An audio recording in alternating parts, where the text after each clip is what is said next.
যে কেউ কেউ কথা বলে যে কোরবানি এবং হাদি, হজের হাদি যেটা আছে, হজের হাজি সাহেব ওনারা যে জবেন করেন ওটাকে হাদি বলা হয়, আর আমরা যেটা কোরবানি করে একটু উজহিয়া। তো অনেক ক্ষেত্রেই বিশেষ করে নাইলুল আউতার মাঝে শাওকানি সাহেব রাহিমাহুল্লাহ উনি বেশ কয়েক জায়গাতে জোরদারভাবে দাবি করেছেন যে কোরবানি এবং হাদি দুই অধ্যায়, একটা কিয়াস করা যাবে না।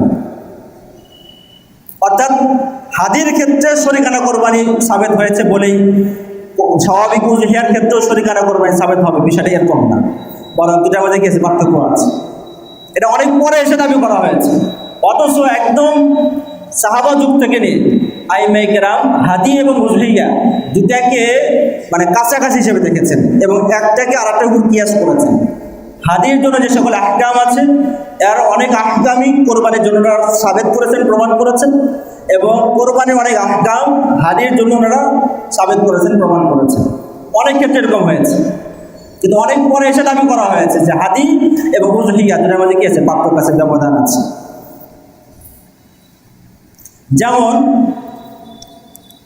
রাসূল কারীম সাল্লাল্লাহু আলাইহি ওয়াসাল্লাম নিজেই এক জায়গায় বলেছেন, হাদিসের মধ্যে বলেছেন, লা তাবিউ লুহুমাল হাদি ওয়াল আযাহি, লা তাবিউ লুহুমাল হাদি ওয়াল আযাহি, তোমরা হাদি এবং উজহিয়ার গোশত বিক্রি করো না।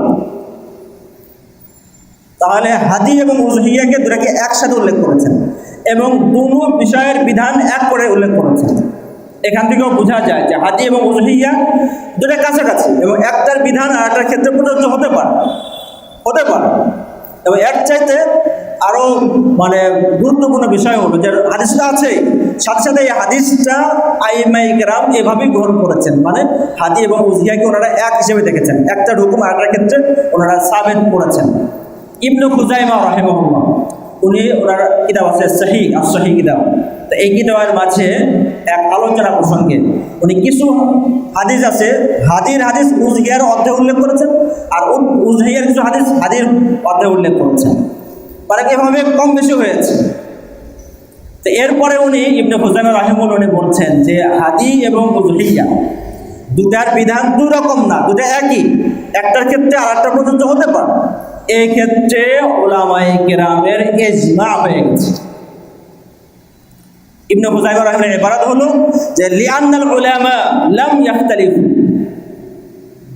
আন্না কুল্লামা জাযা ফিল যাহিয়া ফাহুয়া জায়েজুন ফিল হাদি, লিআন্নাল উলামা লাম ইখতালিফু।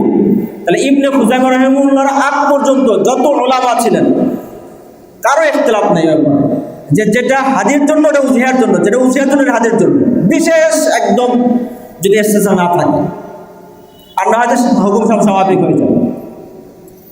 তাহলে ওলামায়ে কেরামের যদি ইখতিলাফ না থাকে, ইজমা হয়ে যায়, তাহলে দুটো হুকুম একরকম হবে। অতএব হাদির জন্য যে হুকুম সাবেত হবে উজহিয়ার জন্য সে হুকুম সাবেত হবে, উজহিয়ার জন্য যে হুকুম সাবেত হবে হাদির জন্য সে হুকুম সাবেত হবে, বিশেষ কোনো দলিল যদি না থাকে। আর আমাদের শরীকানা কোরবানির ক্ষেত্রে এরকম কোনো বিশেষ দলিল নেই যেটা শুধু হাদির সাথে হবে অথবা এটা শুধু কোরবানির সাথে হবে, এরকম বিশেষ কোনো খাস করে শর্ত বা দলিল মজবুত করে দলিল এখানে উপস্থিত নেই।